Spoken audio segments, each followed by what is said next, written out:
Good morning, afternoon, evening, night, whenever you're watching this.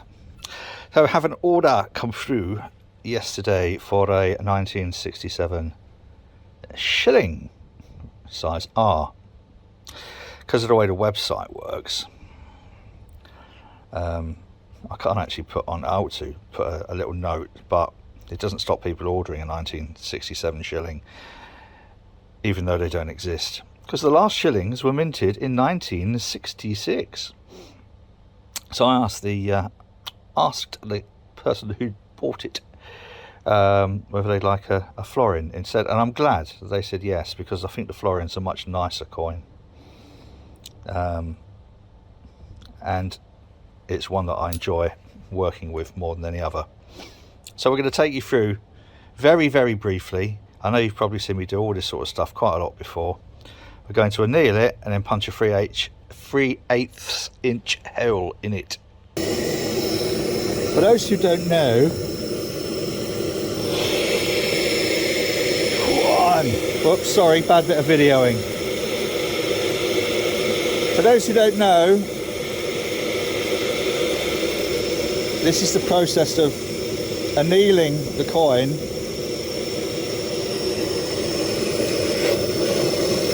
to soften the metal in order to manipulate it into a ring shape.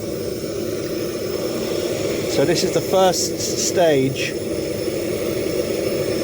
of preparing it to have the hole punched in the middle.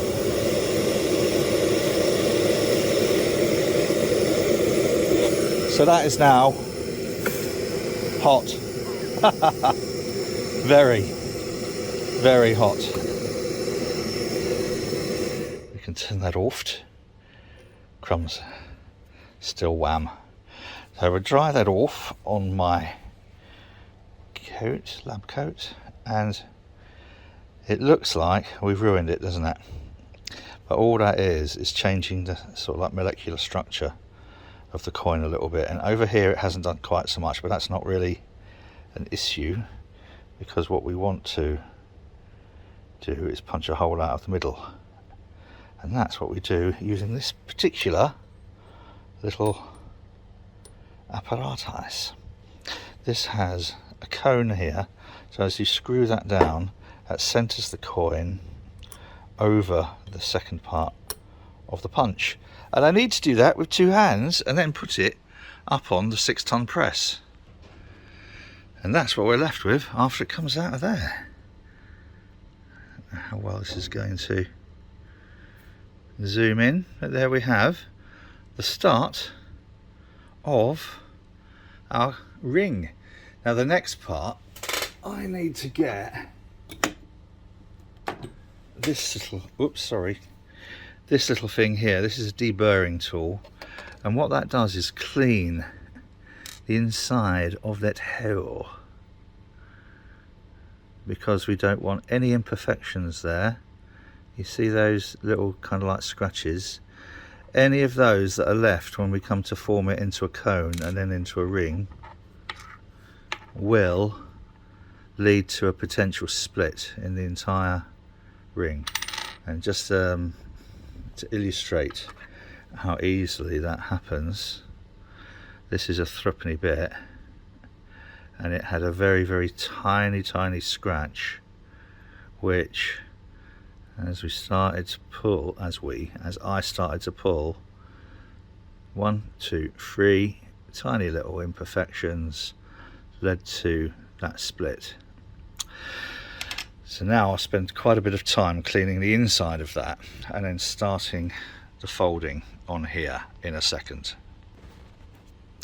So this is the first part of the forming process, where we pop the coin in a die with a stainless steel cone and just give it a very, very brief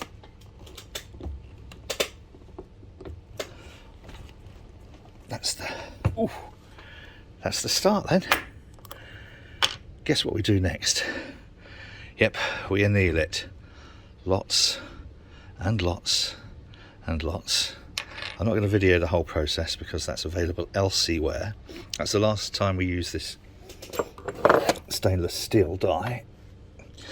After using that, we'll use this fibre die to push the cone more in on itself. But that is the start of the size R shilling that's not a shilling, 67 2 shilling florin. Exciting, eh? And this is the stage I quite like. Using the ring stretcher here, we've taken this up to almost the right size, but as you will observe, it's not a ring, it's a cone.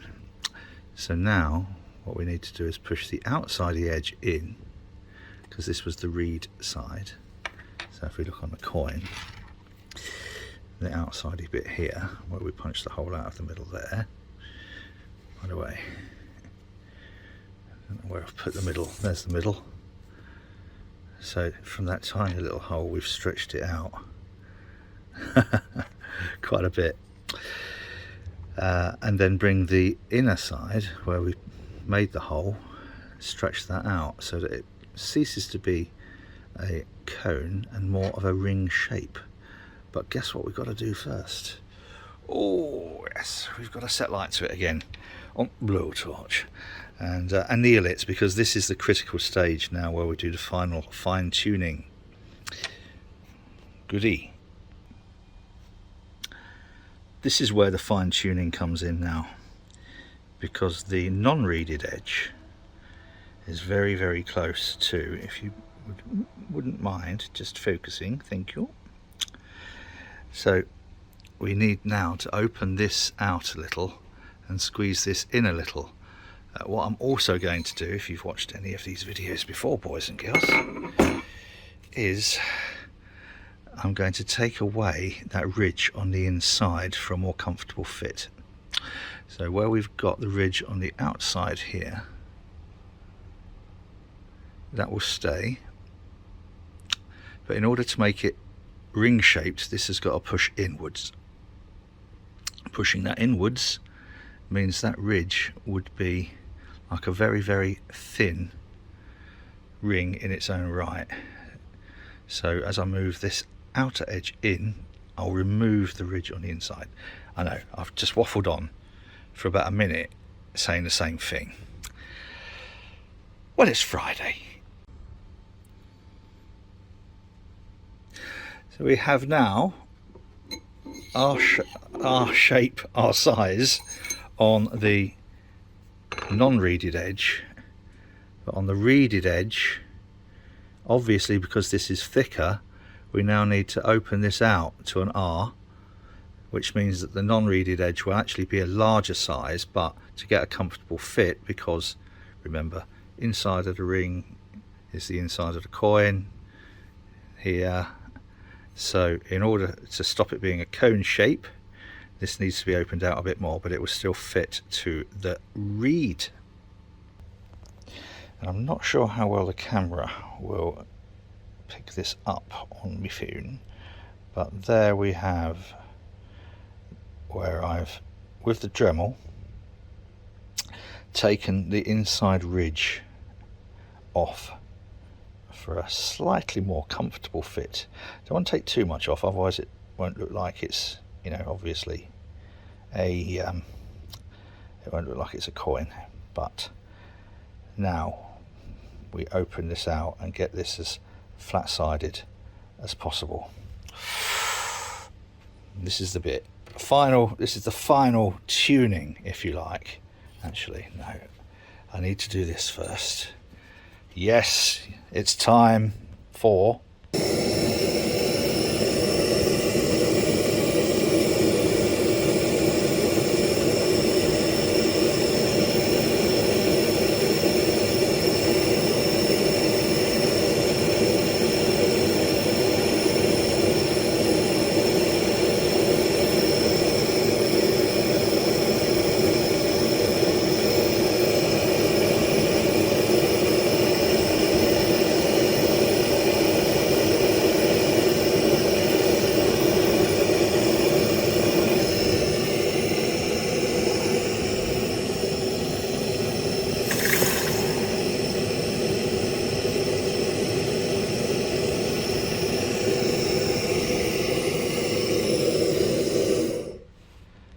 Safety first.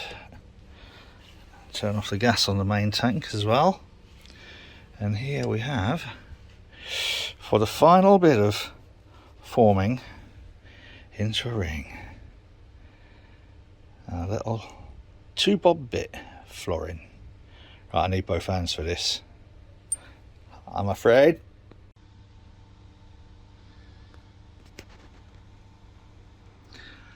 That, just zoom out a little bit, I've given it a quick rub with the Scotch-Brite pad, as this is going to be an antique finish, is spot on size R, and very happy with that. Oh, so give it a bit of a polish up. Now what I've started doing with an antique finish is not cleaning fully on the inside of the lettering, if that makes sense, and detail. I want to leave some of that antique finish that we get naturally from the deburring and the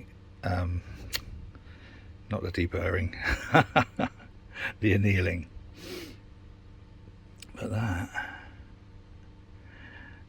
So that just then brings out the detail a little bit. So polish the inside, polish the reed, give this a quick polish, but leave some of that charring there, and let's see then how it looks.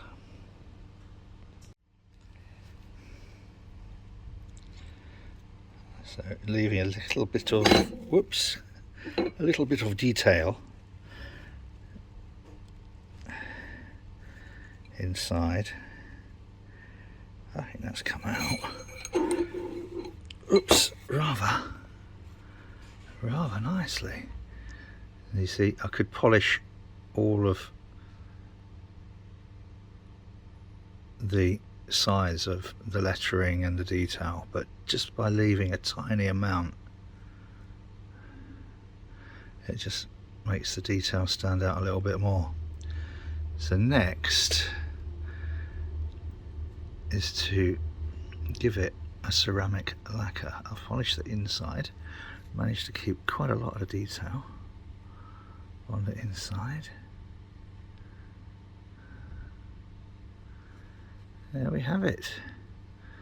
So I am very happy with the way this has turned out for our 1967 shilling, which has turned into a 1967 florin. I think this is one of the nicer pre-decimal coins to work with. It's not as huge and chunky as the half crown, and I think it's prettier than the shilling. So yeah, that, boys and girls, for today is that.